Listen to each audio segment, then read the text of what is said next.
El habeas corpus es una garantía jurisdiccional a la cual obviamente pueden acceder las personas que están privadas de libertad, ya sea por una sentencia condenatoria o por una medida cautelar de prisión preventiva, siempre que existan evidencias de que están sufriendo algún tipo de vulneración en sus derechos constitucionales. Recordemos que las personas privadas de libertad, si bien están cumpliendo una pena, tienen una serie de garantías que le exige al Estado que garantice, digamos, su vida, su salud, la posibilidad de educación. Hemos visto personas privadas de libertad que obtienen títulos universitarios o algún tipo de formación dentro de las cárceles.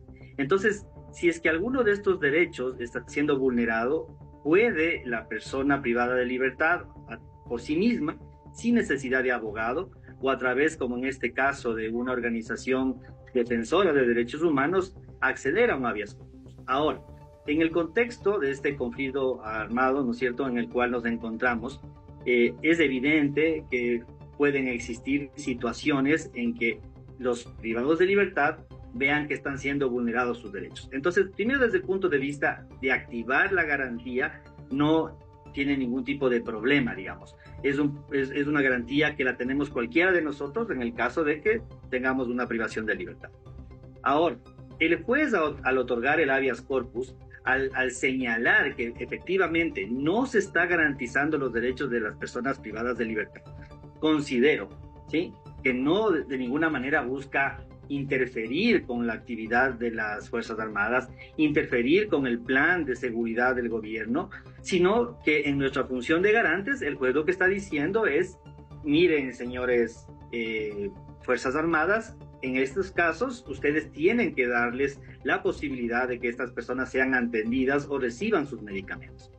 Porque mira, por ejemplo, es conocido toda la crisis penitenciaria que ha vivido el país y es loable en la tarea de las Fuerzas Armadas por mejorar la seguridad en los centros penitenciarios y sobre todo recuperar el control de los centros penitenciarios.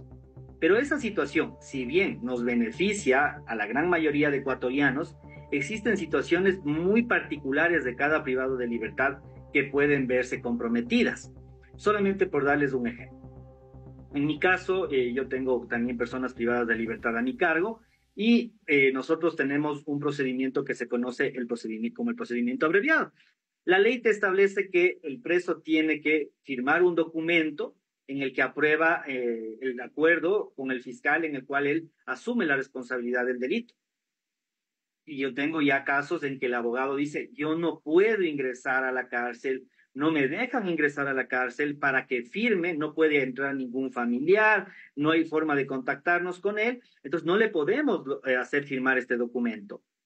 Entonces, esa situación, si bien se justifica desde el punto de vista de la seguridad, sí, yo creo que siempre, a medida de que esto se vaya recuperando, obviamente ha sido gravísimo todo lo que ha vivido el sistema penitenciario, a medida que se vaya, digamos, rehabilitando todos estos centros, deberían generarse estos canales de atención, ¿no? Entonces, tal vez si era una persona que tenía un problema gravísimo de salud, y ahí hago yo un llamado a la ciudadanía siempre de entender lo siguiente. El hecho de que esté condenado un asesino, porque yo viví algo en redes sociales que sacaban las listas de que son los delincuentes más peligrosos del país, de ser posible, ¿no? Entonces, el hecho de que sea esa persona y que esté cumpliendo una pena de 30 años o de 35 años, sí, no quiere decir que el Estado puede sustraerse de sus responsabilidades de atender sus necesidades de salud. Entonces, el juez, el momento que él interviene a pedido de los privados de libertad y garantiza sus derechos, no está confrontándose con las Fuerzas Armadas, sino lo que está haciendo es garantizar derechos. Doctor Molina, y si bien aquí se señala lo que dijo el juez, que tiene que garantizarse atención médica ininterrumpida, seguimiento a la salud mental, la Defensoría del Pueblo deberá investigar en 45 días las supuestas torturas, Fuerzas Armadas deberán enmarcar las situaciones de respeto y dignidad y la SNAI deberá entregar colchonetas porque parece que no las tienen, acceso a electricidad y agua potable.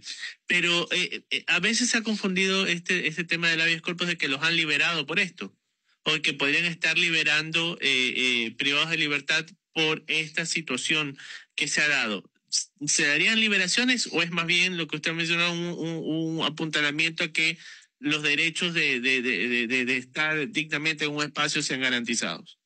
Esa es la naturaleza de habeas corpus. Lamentablemente han existido jueces que es de conocimiento público en que han hecho un uso indebido, ilegal, inconstitucional, totalmente arbitrario y que a veces ha rayado en lo delictivo de los habeas corpus. El habeas corpus de ninguna manera lo que pretende es que la persona sea liberada. Sí liberada en el caso de que sea una persona que está detenida sin una orden de prisión, por ejemplo. O sea, es una persona que no tiene ninguna orden y está en la cárcel. Obviamente el habeas corpus tiene esa naturaleza. A ver, el señor está detenido, a ver dónde está la orden, a órdenes de qué juez está. No, es que está aquí porque no sé. Entonces esa persona tiene que ser liberada. O una persona a la cual se le ha caducado el plazo de prisión preventiva.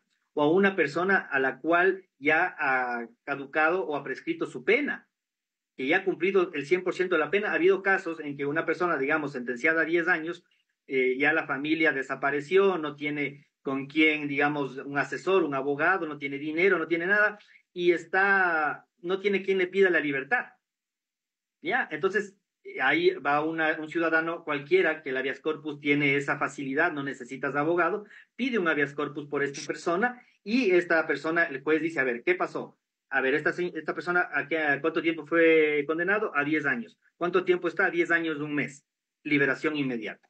¿Sí? Entonces, esa es la naturaleza del habeas corpus. Pero cuando han hecho mal uso de esta figura, es que realmente, obviamente, se comprende que la sociedad, sí, está indignada ante estos actos, sí, y cree que esto va a generar la liberación de las personas privadas de libertad. Y no es así. Solo en casos muy extremos en el que exista una vulneración de derechos en el cual estén siendo víctimas de real tortura o de tratos inhumanos, degradantes, digamos como una especie de campo de concentración nazi, podríamos estar hablando de una liberación. Pero en el caso actual, en que las Fuerzas Armadas están poniendo orden al sistema penitenciario, están recuperando el control de las cárceles, el habeas corpus solamente tiene la finalidad de garantizar que se les esté dando el trato digno que todas las personas merecen mientras están privadas de libertad.